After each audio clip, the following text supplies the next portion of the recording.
డబ్బులు సేవింగ్స్ చేసి మంచి రాబడిని పొందాలి అనుకుంటున్నారా? అయితే ఎలాంటి రిస్క్ లేని పోస్ట్ ఆఫీస్ స్కీమ్లు బెటర్. పెట్టుబడులు పెట్టడానికి, స్థిరమైన రాబడులు పొందడానికి ఉత్తమమైన option post office పథకాలే.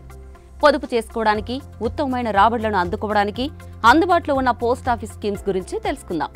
Post office savings account అనేది రిటైల్ బ్యాంక్ అందించే సేవింగ్స్ ఖాతా. ఈ అకౌంట్ కోసం కనీసం 500 రూపాయల బ్యాలెన్స్ అవసరం. ఖాతా ఓపెన్ చేసిన తర్వాత 50 రూపాయల నుంచి ఎంతైనా డిపాజిట్ చేసుకోవచ్చు. ఈ స్కీమ్ కింద ఖాతాదారులకు 4% వడ్డీ లభిస్తుంది. సామాన్య ప్రజలు సైతం ఉపయోగించడానికి ఉత్తమమైన పోస్ట్ ఆఫీస్ సేవింగ్ ఖాతాలలో national savings recurring deposit account ఒకటి. ఇందులో నెలకు 100 రూపాయలు కూడా డిపాజిట్ చేసుకోవచ్చు. దీనికి వడ్డీ 3 నెలలకు ఒకసారి యాడ్ చేస్తారు. వార్షిక వడ్డీ 6.7% ఉంది. National savings time deposit account అనేది 1, 2, 3, 5 సంవత్సరాల కాల వ్యవధిలో అందుబాటులో ఉంటాయి.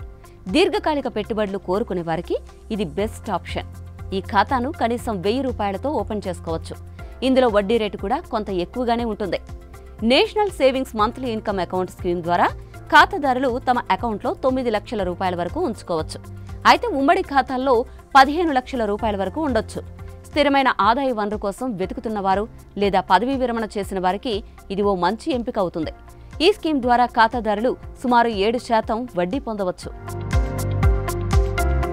60 సంవత్సరాలు లేదా అంతకంటే ఎక్కువ వయసున్న వారి కోసం సీనియర్ సిటిజన్స్ సేవింగ్స్ స్కీమ్స్ చాలా బెస్ట్ ఆప్షన్. ఇందులో 1000 రూపాయల నుంచి 30 లక్షల రూపాయల వరకు పెట్టుబడి పెట్టొచ్చు. వన్ టైం డిపాజిట్లకు కూడా ఇందులో అవకాశం ఉంటుంది. ఈ స్కీమ్ ద్వారా ఖాతాదారుడు కొంత ఎక్కువ వడ్డీని పొందవచ్చు. సాధారణ ఖర్చుల కోసం పెట్టుబడి రాబడిపై ఆధారపడే సీనియర్ సిటిజన్లకు ఇది అనువైనది. ప్రత్యేకంగా ఆడపిల్లల కోసం అందుబాటులో ఉన్న స్కీమ్ సుకన్య సమృద్ధి అకౌంట్. ఇది వారి విద్య, భవిష్యత్తుకు ఉపయోగపడుతుంది.